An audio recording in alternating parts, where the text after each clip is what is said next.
Oui, Donc, c'est la paracha Vayehi veut dire et il est parti. C'est la paracha qui va parler de Yaakov qui se trouve en Égypte. Comme vous le savez, Yaakov et ses fils sont en Égypte. Ils ont rejoint Joseph, qui était devenu Tsafenat Ponéar, pour échapper à la misère à Canaan. Il y avait à ce moment-là une famine qui était en train de s'abattre.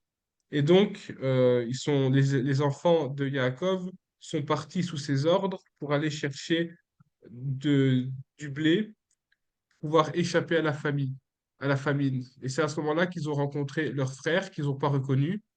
À ce moment-là, Joseph était surpris de les voir. Il a mis en place tout un stratagème pour retrouver ses frères et son père. Mais après, par la suite, Yaakov s'est installé en Égypte et c'est là d'ailleurs qu'il va décéder à l'âge de 147 ans. Mais Yaakov avait demandé à Joseph que quand il allait décéder, qu'il devait retourner à Canaan pour être enterré dans le caveau familial. C'était le souhait de Yaakov.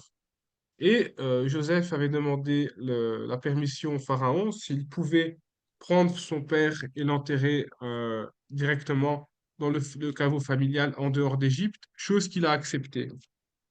Donc à ce moment-là, Yaakov, avant de mourir, il va réunir tous ses fils, il va réunir Éphraïm et Ménassé, il va bénir Éphraïm et Ménassé qui sont les deux enfants de Joseph, et il va bénir aussi tous ses fils qui seront chefs des tribus d'Israël. Il va leur donner une importance et des tâches qui sont différentes. Donc il va bénir ses enfants. Il va y avoir aussi des enfants qui auront des rôles qui seront différents, comme par exemple Yehuda qui sera le chef, donc s'imposera en tant que chef. Il y aura aussi Siméon, pardon, qui va, quant à lui, être puni pour ce qu'il a fait lorsqu'il a décimé le clan de Sichem et son frère. Et à ce moment-là, une fois qu'il va rassembler tous ses fils pour leur donner la bénédiction individuelle, il va mourir. Donc il va décéder. Il va décéder à l'âge de 147 ans. Son corps sera embaumé et Youssef obtient la permission de Pharaon pour le conduire en terre d'Israël. Jacob va être enterré dans la grotte de Macpéla, qui est là où se trouve le caveau familial. À ce moment-là, Joseph aussi va vivre ses derniers jours. Les derniers jours de Joseph, puisqu'il faut savoir que Joseph, lui, était âgé de 110 ans à ce moment-là, lorsqu'il va mourir, il va demander aussi à ce qu'on transporte ses os en terre d'Israël, ce qui sera réalisé lors de la sortie d'Égypte. Pour l'instant, Joseph va mourir aussi, mais ne sera pas enterré, il sera conservé, et c'est lorsque le peuple partira d'Égypte sous la guide de Moshe que ses os vont être récupérés. Donc voilà, mais l'importance de la paracha, c'est la bénédiction qui est donnée euh, aux 12 fils de Jacob. Et quand on parle des rôles qu'ils vont jouer, il faut savoir que par exemple, Ruben, le premier-né, va être réprimandé pour avoir manqué de maîtrise de soi. Et plusieurs vont avoir des rôles qui leur seront attribués en fonction de leur caractère et de leur personnalité. Donc chacun aura un rôle bien différent à jouer et ensemble ils formeront les 12 tribus d'Israël. Donc voilà, c'est la paracha. Amen. Merci, Giovanni. Je vais ajouter quelque chose concernant la bénédiction que le patriarche Jacob a fait pour les enfants d'Israël. Il a béni aussi Manasse et Ephraïm. Quelle bénédiction. Mais là, il y a vraiment une profondeur euh, dans laquelle nous pouvons découvrir si l'Esprit nous le révèle. Et en effet, beaucoup de choses sont cachées dans cette belle paracha où nous ne comprenons pas tout à fait assez. Mais nous prions vraiment l'Éternel que, fur et à mesure, chaque année, le Seigneur il nous montre la profondeur de chaque portion de la Torah. Et Hachem conduit le peuple juif et il a donné tellement de sagesse. Et beaucoup de raves ont, ont donné beaucoup de suggestions dans cette paracha. D'ailleurs, certains disent qu'il est parti, mais on pourrait dire aussi plus correct, il a vécu. Vayehi, il a vécu. C'est-à-dire, il faut revenir dans la Genèse jusqu'au 50e chapitre. Qu'est-ce qu'il a vécu et du commencement de la Genèse jusqu'à Jacob. Quelle belle histoire. Et là, il y a une image vraiment prophétique que les rabbins d'Israël ils racontent.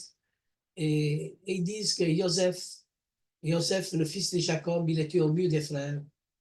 Et se retrouve vraiment autour de tous ses frères. Mais en même temps qu'on enterre le père, c'est vraiment les derniers jours, parce que le père rassemble tous ses enfants pour les bénir. Et lui, Joseph, il se voit dans la fosse. Il se voit dans la fosse quand il était vendu par ses propres frères. Et Joseph prie.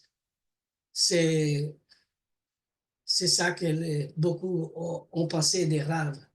Et Joseph fait cette prière en disant, Hachem, Dieu Tout-Puissant, je te bénis de m'avoir mis sous la fosse pour bénir tous mes enfants par après, pour les sauver, pour qu'ils soient gardés. Et aujourd'hui, on voit que cette bénédiction que Jacob donne à les 12 enfants d'Israël et qui donne à Manassé et Ephraïm, quelle joie.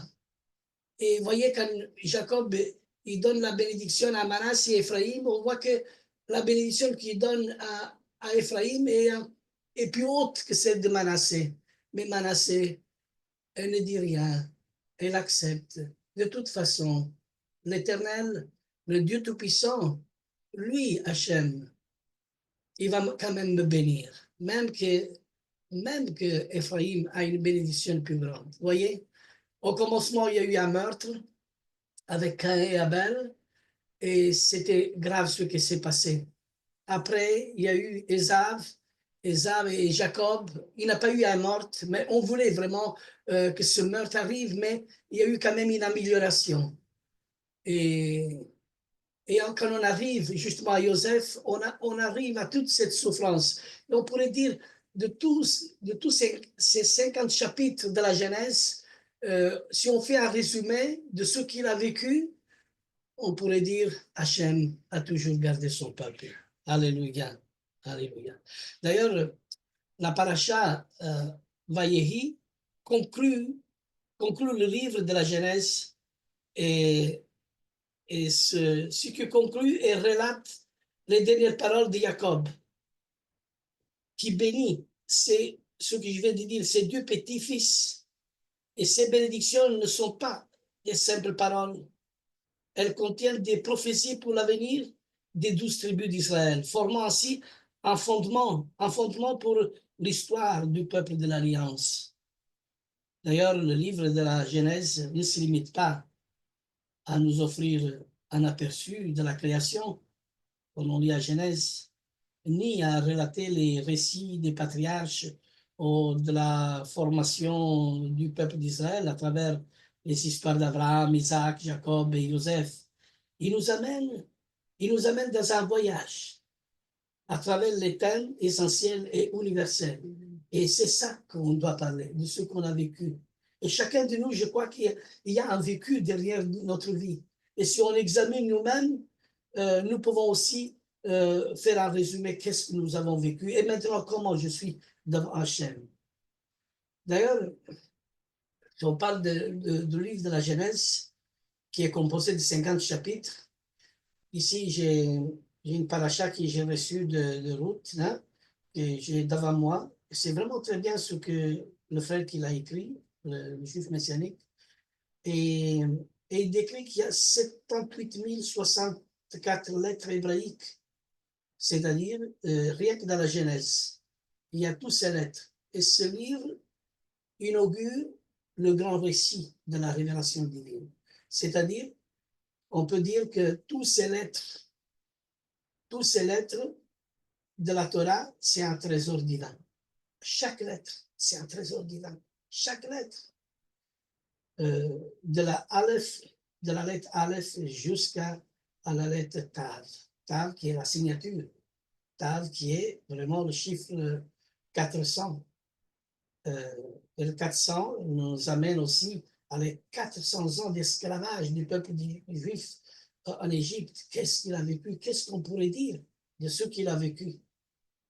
Et voyez que dans la Torah, qui se compose des 5 livres, comme on a dit, chaque lettre a une place divine, et aucune délai n'est laissé au hasard. Aucune. Chaque mot, chaque lettre est une pierre précieuse dans la révélation de la volonté d'Hachem. Chacune de ces 22 lettres de l'alphabet, chaque lettre hébraïque possède un sens profond.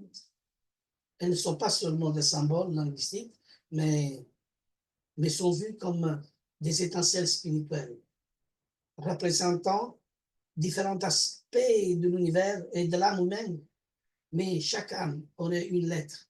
Chaque âme aurait une lettre qui lui est propre, représentant son essence spirituelle et sa mission dans ce monde. Et les 22 lettres de l'alphabet hébraïque sont considérées comme le fondement de la création. Et chaque lettre ayant une vibration spirituelle unique et une signification profonde.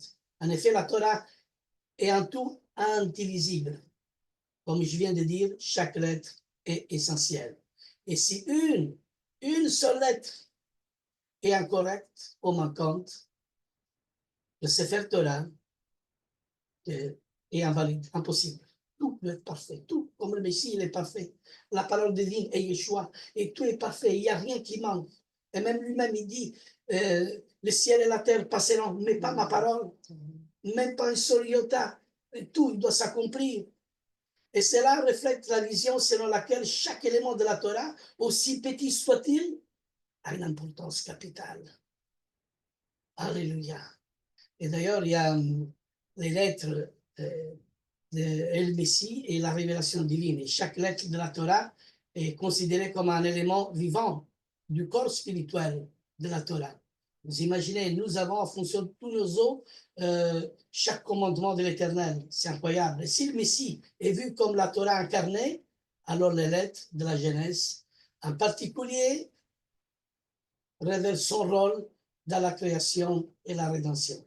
Alors, si on prend toutes les lettres qui sont dans toute la Torah, ici, ceux qui ont fait la recherche, il dit 78 064 lettres de la Genèse montrent que le Messie est présent dès le commencement. Dès le commencement, il est toujours présent. Et tout le reste de la Torah se développe à partir de cette base, toujours. Et chaque lettre porte une lumière divine. Il porte non seulement une lumière divine et témoigne du Messie, mais Yeshua, il nous montre que Yeshua est la Torah incarnée. C'est ça qu'il dit dans Jean, chapitre 1, verset 14. Qu'est-ce qu'il dit? La parole, il s'est fait chair. Le jour où la parole, il s'est fait chair dans le peuple juif, alors on pourrait dire que le peuple a reçu l'Esprit. Il a reçu l'Esprit de Dieu, parce qu'Hachem, il va enlever le cœur du Père. Quand nous attendons le peuple juif, comme ils expliquent les sages d'Israël, la Torah, c'est merveilleux selon la lettre. Mais il n'y a pas encore Yeshua, il n'est pas glorifié parce qu'il manque l'esprit de la révélation de Yeshua. Alors, s'il manque une lettre, il manque cette lettre, il manque justement Yeshua. Yeshua c'est un Messie inconnu, rejeté, on va dire. C'est Dieu même qui a permis de mettre à l'écart le peuple pour le salut des nations, mais il manque justement cette lettre. Et cette lettre, moi je dis, pour moi-même, c'est la lettre Ayin. Ayin qui veut dire le regard de Dieu. Ayin est la face de Dieu. D'ailleurs, c'est pour ça que les Juifs appellent le nom de Yeshua Yeshua, voulant dire que son nom soit effacé. C'est l'insulte. Et Yeshua, c'est le synonyme de Jésus. C'est simplement la même chose. Alors, quand les Juifs, ils attendent le nom Jésus, c'est le synonyme de Yeshua, de ce qu'eux, ils ont traduit.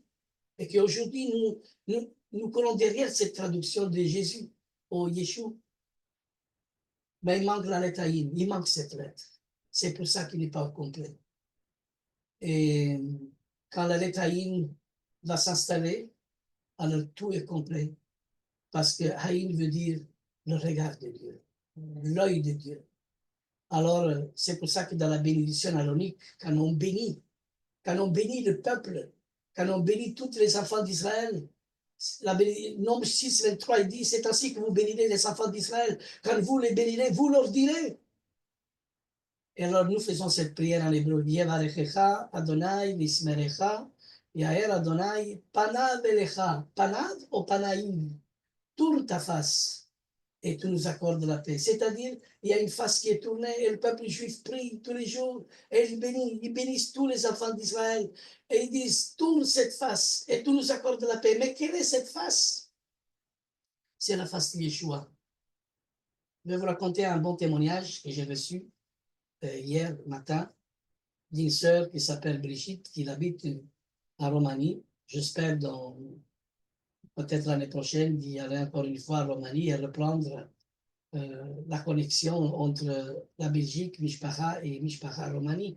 Mais en même temps que nous avançons, l'ennemi s'acharne contre nous. Il s'acharne avec tout le monde pour que la volonté d'Hachem ne soit pas faite. En décourageant les uns et les autres, en blessant les uns et les autres. Et c'est pour ça que plus que jamais, nous devons prier les uns et les autres et être forts, surtout dans ces moments. Alors, je vous raconte cette belle histoire. Brigitte, il me raconte, son patron, il est en fin de vie. Il s'appelle, d'un nom païen, Georges, mais c'est le nom qui s'est changé, mais son vrai nom, c'est un nom juif. Et lui, il est le chef de cette entreprise. C'est une entreprise pour les voyages entre Israël et la Roumanie.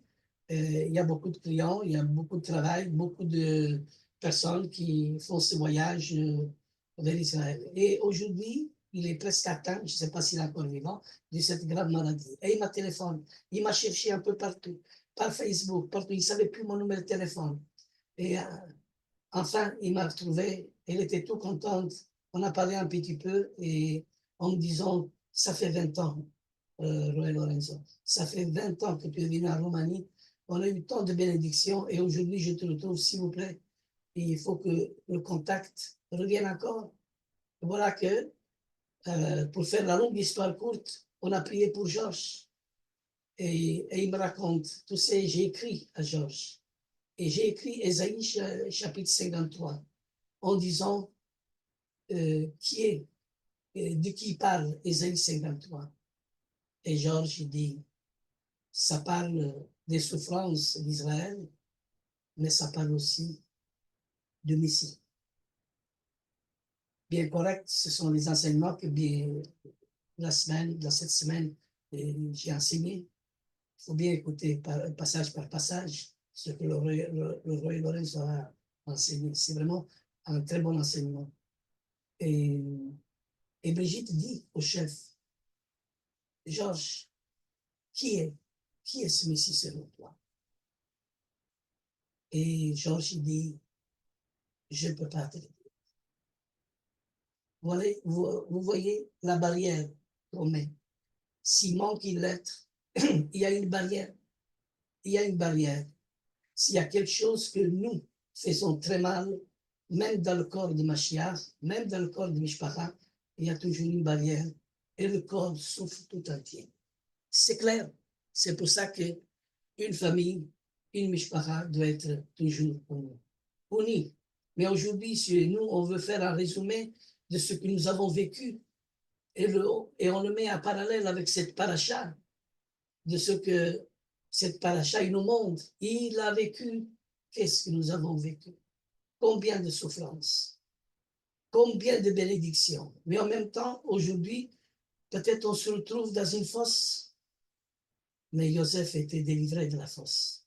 On se retrouve peut-être autour d'un monde païen qui n'est pas connecté avec la Torah, mais le Seigneur nous donne la force de témoigner. Alors, mes frères et sœurs, soyons forts. Nous sachons que chaque lettre porte une lumière divine. Il est à nous, il demeure à nous. C'est le témoignage de notre Messie, car Yeshua est la Torah incarnée, comme je viens de dire. Alléluia. Yeshua est souvent vu comme celui qui réunit toutes les lettres, car il est la Torah vivante, la lettre vivante de Dieu. Et si chaque âme est connectée à une lettre, alors Yeshua incarne la totalité des lettres. C'est ça qu'il faut bien comprendre. Et cela reflète l'idée que le Messie réunit toutes les âmes et les lettres dans une unité divine et parfaite. Alors nous devons être unis dans cette divinité parfaite, unis avec lui. Et si nous, on est unis avec lui, nous obéissons sa parole. Nous obéissons à tous ses commandements. Et ces commandements sont pleins d'amour. Et l'amour consiste à l'obéissance des commandements de Dieu. Alléluia. Nous sommes des croyants vivants. Alléluia. Voyez, vous savez, dans le judaïsme, on considère que la Torah a été écrite par les lettres de l'alphabet hébraïque, incarnant aussi la sagesse divine. Et Paul, l'apôtre, Rabbi Shaul, reprend cette idée lorsqu'il écrit, vous êtes... On va le lire, 2 Corinthiens, chapitre 3, verset 2, verset 3. Quelqu'un veut le lire? Ok, Johannes, si tu veux lire. Deuxième Corinthiens, chapitre 3, verset 2 à 3. Ouais, attends, je vais prendre alors ma Bible. Donc c'est 2 Corinthiens, tu as dit? Chapitre 3, verset 2 à 3. Ok, donc 2 Corinthiens, chapitre 3, versets 2 à 3, c'est ça? Oui. Notre lettre, c'est vous. Elle est écrite dans nos cœurs, tout le monde la connaît et la lit. Oui, c'est clair. Le Mashiach lui-même a écrit cette lettre et nous qui l'avons apportée, elle n'est pas écrite avec de l'encre, mais avec l'esprit du Dieu vivant. Elle n'est pas gravée dans la pierre, mais elle est gravée dans les cœurs des humains. Il n'est pas gravé dans la pierre. S'il reste gravé dans la pierre, le cœur restera toujours dur comme la pierre. Et aujourd'hui, ce que nous voyons dans le peuple juif, un cœur dur comme la pierre. Mais si cette lettre va être gravée dans un cœur de chair, il faut que ce cœur de pierre soit ôté. Alors tous vont le reconnaître. Mais nous le reconnaissons. Oui, nous avons un vécu. Nous l'appelons maintenant Yeshua dans son test hébraïque correct. Yeshua, Yod, Shin, Vav, Haïm, veut dire Dieu sauveur. Yod veut dire la main, Shin veut dire mépriser, abandonner, Vav veut dire le clou, et Haïm veut dire le regard de Dieu. Le regard de Dieu vers celui qui est méprisé, cloué à la croix. C'est ça que ça veut dire dans ces lettres. Quelle révélation divine. Ça, c'est le nom de Yeshua. Et moi, je l'appellerai Yeshua et je l'appelle Yeshua et je témoigne de Yeshua afin que les croyants du monde entier puissent venir à leur racine et comprendre le nom, la signification du nom et la signification de ces lettres qui sont vivantes, qui brûlent de feu. Tout ça change. Tout ça change dans notre vie. Nous croyons un Messie juif. Nous croyons un Messie vivant qui est juif, le roi des Juifs. C'est ça qui est écrit dans la croix. Yeshua de Nazareth, roi des Juifs. En hébreu, Yeshua Anosrim ou Melech Ayehudim. Et vous voyez, dans ce nom, Yeshua Anosri ou Melech Ayehudim, on trouve le tétragramme du nom d'Hachem, Yod et Vav. Hey! Et c'est pour ça que les Juifs, ils ont dit, ces lettres-là, non, il faut enlever cette écriture. Parce qu'ils ont vu dans les lettres, dans les premières lettres du nom, le nom d'Hachem.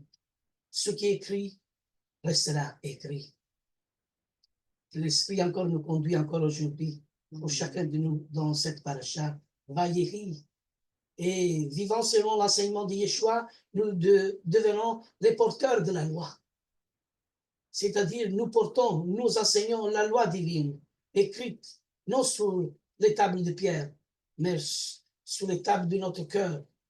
Chaque croyant a une fonction unique, tout comme chaque lettre de l'alphabet hébraïque. Et ensemble, en tant que communauté, Mishpacha, nous formons des mots, des phrases et le message. C'est ça le message vivant du Tanakh. Alléluia. Alors oui, que nous pouvons donner la bénédiction de Jacob à nos enfants. C'est ça la bénédiction de Jacob et le plan divin. Alléluia. Dans la paracha, Yahvaïri, Jacob bénit ses enfants. Et aujourd'hui, le Dieu d'Israël bénit tous ses enfants dans le monde entier. Et ces bénédictions reflètent l'ordre et l'intention divine. Alléluia. Elles montrent comment chaque tribu a un rôle unique dans le plan de Dieu. Enfin, ce n'est pas un hasard si Vayehi fermait son espace entre la paracha précédente et celle-ci. La sagesse des sages y voit un signe que la révélation est voilée, attendant celui qui est la lumière, Yeshua Hamashiach, lui qui ouvre pleinement le sens des Écritures, lui qui va se montrer à son peuple, qu'un jour ils vont l'acclamer et ils vont dire Baruch haba beshem Adonai. Amen. Les bénédictions de Jacob ne sont pas limitées à ses fils biologiques, elles s'attendent à leurs descendants et symbolisent des caractéristiques spirituelles que chacun peut incarner. Chaque tribu porte une mission spécifique. Chaque tribu. Et aujourd'hui, je vous dis à vous tous, de quelle tribu vous faites partie? Pour entrer justement dans le parvis, il y a les 12 portes. Et aujourd'hui, demandons à tous nos croyants dans quelle porte vous rentrez. Si vous refusez Israël, si vous n'êtes pas attaché à votre racine, alors vous êtes encore sous le sapin de Noël. Vous êtes encore sous l'arbre de l'idolâtrie. Et encore, vous devez revenir à les racines. Alors à ce moment-là, en retour, pour faire un retour, il faut être visité par l'Esprit du Seigneur, comme Yeshua dit, l'Esprit du Seigneur est sur moi et il m'a oint pour apporter la bonne nouvelle. Et aujourd'hui, comment pouvons-nous apporter une bonne nouvelle sans être loin? Aujourd'hui, il y a beaucoup de personnes qui sont très loin, à la place d'être loin de Dieu. Voyez, que Hachem nous bénisse grandement. Alléluia, alléluia, alléluia, alléluia. Je voudrais bien faire une conclusion messianique. Yeshua, issu de la tribu de Yehuda, incarne toutes les bénédictions des tribus Yehuda. Et nous sommes appelés à être la continuité de cette histoire. Nous, en vivant la réalité de la Torah, nous accomplissons notre vocation spirituelle, construisant le royaume de Dieu, le royaume céleste, brique par brique. Et chaque brique, il y a un nom de ses fidèles, avec les lettres que nous formons. Et ainsi, en tant qu'assemblée de Mishpacha, essayons de être dans des 304 805 lettres. Alléluia. Nous écrivons le nom du Messie, un nom qui dominera sur tout l'univers, que nous puissions refléter à travers notre vie les lettres qui portent le témoignage de Yeshua Hamashiach. Alléluia, alléluia, alléluia, alléluia. Amen, amen, amen. Amen, amen, amen. Je voudrais bien, si vous me le permettez, d'apporter quelques... Oui. Rajouter à cette belle paracha. Donc, il y a un point qui m'a mis à réfléchir ce matin. J'ai trouvé très intéressant. Très, très, très intéressant. On a parlé des chiffres, on a parlé des mots, on a parlé de la signification de toutes ces choses-là. Et quand on parle de chiffres, je vois dans la paracha, on commence avec un chiffre. On parle de 17 ans. Donc, Vayichi, 17 ans, c'est-à-dire que Jacob, il a vécu et après l'arrivée en Égypte, 17 ans. Donc, il a pu, pendant ces 17 ans, être accueilli par son enfant, Joseph, être attendu par son enfant, Joseph. Et vous vous souvenez à quel âge Joseph, il a été vendu? 17 ans. 17 ans. Donc, c'est-à-dire que Joseph, il a su habiter avec ses parents pendant 17 ans. Donc, ses parents, il a soutenu, ils ont grandi à Joseph, ils ont montré des principes très importants. Et vous voyez, Joseph, c'est un exemple. On va dire, c'est un parallèle même de Yeshua. C'est un parallèle de la Torah vivant. Donc, Joseph, c'est un exemple de vie. qu'est-ce qu'il a fait Joseph? Il a su accueillir à ses parents, son papa à Jacob pendant 17 ans. Quel est l'enseignement que l'Éternel nous montre à travers cette petite suggestion? Donc nous, tant qu'enfants, tant que fils de Dieu, tant qu'exemple de la Torah, tant qu'un témoignage vivant de la Torah dans cette terre-là, il nous apprend à que nous devons honorer nos parents.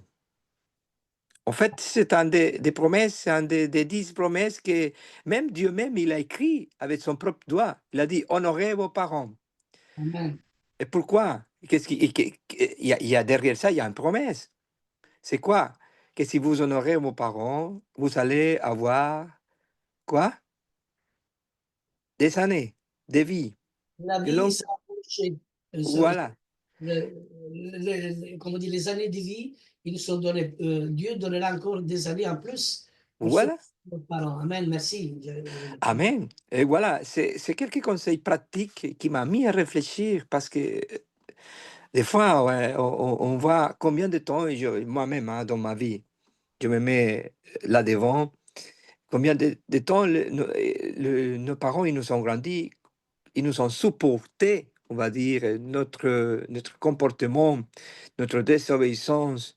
Et on a eu c'est un processus d'apprentissage, on va dire, au moment de maturité. Et combien de fois on a blessé nos parents? C'est vrai, ça. Il nous a... Et maintenant, dans la vieillesse, qu'est-ce qu'on fait avec nos parents? Ça m'a mis à réfléchir parce que nos parents, peut-être, ils font, on va dire, pour nous une faute, qui ont dit, oh, c'est une faute grave. Qu'est-ce qu'on fait avec nos parents? On les lâche. C'est quelque chose d'indescriptible et on le met dans une maison de repos et voilà, tout reste là-bas et voilà, il prend charge dans l'éternel. C'est ça, c'est pas ça qu'il veut l'éternel envers Ouais. nous. Nous nous occupons de nos parents parce que Voilà. nous étions Joseph bébés. a été grandi avec cette vision et vous voyez le fruit. Oui. Vous voyez que Jacob, il a été accueilli par son fils quand même.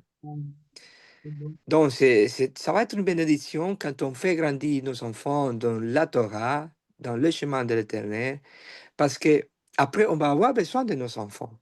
Ça, c'est une chose très importante dans l'éducation, dans l'apprentissage qu'on doit donner à nos enfants dans la Torah. Donc, nous devons être un témoignage pour nos enfants et nous allons voir les fruits. Ça, parce que dit la parole de Dieu, instruis l'enfant dans le chemin de l'éternel, parce que quand ils sont grandis, Ouais. qu'est-ce qu'ils disent après? Ils vont pas s'aparter. Donc, ça doit nous encourager encore, si nous avons des enfants, des petits-enfants, mais des grands-enfants, à continuer sans cesser, parce qu'il faut faire le bien, comme on dit en Galates, je ne me souviens plus si c'est en Galates, Philippiens, en Colossiens. Il faut faire le bien, faire le bien, faire le bien tout le temps, mais quand il y aura un moment où on va voir les fruits. C'est vrai, Robert. Comme tu te dis, je partage 100% ton avis. Mais pas 99, 100%, parce que l'amour pour les parents, c'est le 5e commandement et c'est une double bénédiction pour chacun de nous, celui qui met en pratique. D'ailleurs, Amen. nous étions bébés, mais après eux, à leur tour, ils deviennent aussi bébés. Voilà. Et quand eux, ils deviennent bébés, nous, souvent, nous ne supportons pas. Parce que les bébés aujourd'hui, ils font, comme on dit, il faut énerver les bébés. Ah oui. Oui, non, Voilà. il faut avoir de la patience, oui. Voilà, voilà. Amen. Amen, Parce que c'est nos ça. parents, ils ont eu la patience avec nous. Moi, si je vois ça, maman, moi, vous voyez, tu me rappelles, je parle de ma famille. Il y a ma maman, il est encore en vie, il a 91 ans bientôt.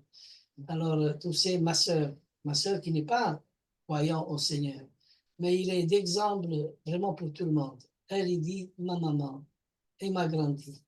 J'étais petit, elle a tout fait pour moi. Aujourd'hui, c'est moi qui m'occupe d'elle. Vous voyez, il a 91 ans, il doit la changer, il doit la laver. Et et en même temps, elle travaille encore. Vous imaginez tout ce que ma sœur y fait de l'autre côté. Moi, j'ai une sœur vraiment extraordinaire. Je la bénis tous les jours.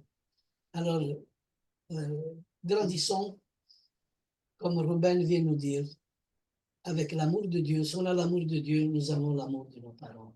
Merci. Merci. Amen. Amen. Baruch Hashem. Amen. Il y a quelqu'un d'autre qui veut... Ruben, tu voulais dire quelque chose sur l'Aftara? Quelque chose qui... Ben Salomon, oui. Moi, pas forcément sur la Tara, mais là, je voulais juste ajouter par rapport à Jacob, Oui. quand il dit ne m'ensevelis pas surtout en Égypte. Déjà, moi, ça m'a fait voir en fait que, il quitte pas Adonai, quoi. Je veux dire, il a toujours les yeux fixés sur la promesse, en fait, quoi. Tu vois? Ça peut être pour nous aussi spirituellement, ça veut dire quoi? Reste pas dans ce monde, il y a plus que ça, tu vois. Tu dois avoir les yeux fixés vraiment sur la promesse, quoi, tu vois. Et beaucoup de croyants, malheureusement, même nous, on peut même tomber sur ça, c'est-à-dire rester dans le conformisme du monde, rester dans notre pays, dans le petit confort qu'on a, notre petit travail, etc. Et le problème, c'est que ça peut être un danger parce que nous savons que dans la fin, ben, là on y est, hein, dans la fin des temps, quoi, je veux dire, on peut rester piégé avec ça. On peut vraiment être piégé par ça, quoi. Si on doit quitter, est-ce que nous, si Yeshua vraiment, si, comme au temps des apôtres, hein, si Yeshua serait là, est-ce que nous, on serait prêts à quitter notre famille? Est-ce que nous, on serait prêts à quitter notre travail? Est-ce que nous, on serait prêts à quitter tout ça? C'est ça que je me dis. Est-ce qu'on en ferait partie vraiment de ces gens-là, quoi? Tu vois? Ça fait Donc déjà, partie moi, oui. Là, ce que déjà, ça m'a fait réfléchir à ça, tu vois, déjà, quoi. c'est une très belle suggestion. Vraiment, quoi. Ben. Mm.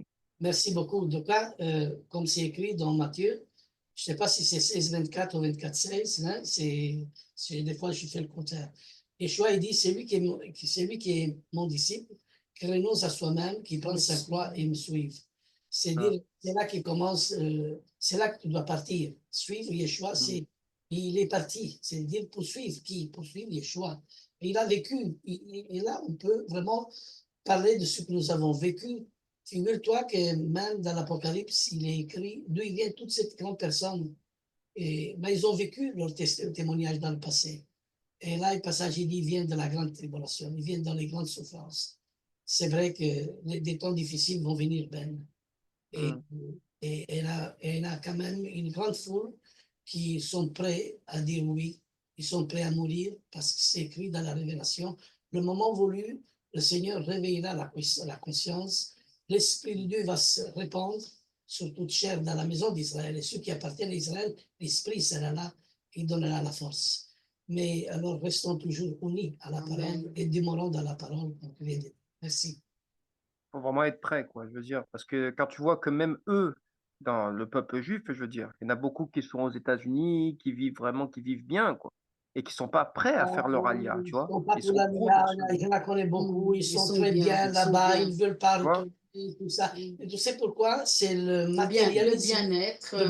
Alors, comme il dit la prophétie d'Ésaïe, septentrion donne, méridionne, c'est-à-dire l'Amérique, ne retiennent pas. C'est-à-dire, ils sont tous retenus par le matérialisme. C'est ça. Et malheureusement, ce n'est pas ça qui doit nous retenir. Quelqu'un qui est avec Yeshua, il doit se dire que ici, en bas, tout est provisoire. Et si Dieu nous donne quelque chose ici, c'est pour que nous donnons gloire à Dieu. Mais Amen. à la force de se faire tout des richesses et perdre du temps à servir Dieu, tu sais, le diable, il nous piège tout dans toutes les occupations inutiles matérielles pour que nous oublions le Seigneur. Bien sûr, nécessaire, et chaque chose à son temps, on dit toujours, mais d'abord, il dit chercher le royaume de Dieu et sa justice, et près, toutes choses nous seront données. Bien que nous pouvons avoir une maison, nous pouvons avoir un petit bien-être, mais il faut mettre Dieu à la première place, il ne faut jamais oublier que Dieu est là et on doit le servir avec tous nos biens. D'ailleurs, le roi Salomon, il dira dans la fin de Ecclésiaste, si je ne me trompe pas, lui qui avait vraiment une grande richesse, etc., il a dit, hein, oh, d'abord, crains Dieu et observe tous ses commandements. Voici tout l'homme qui doit. Ça, c'est le truc de l'homme. C'est magnifique, ça, c'est magnifique. Vraiment. Merci. C'est le chapitre. Merci pour ce partage, en tout cas. Merci à vous. Merci à toi aussi, Ben, pour ton partage. Merci aussi à Ruben et Giovanni aussi pour avoir donné l'introduction de la Pas de parole.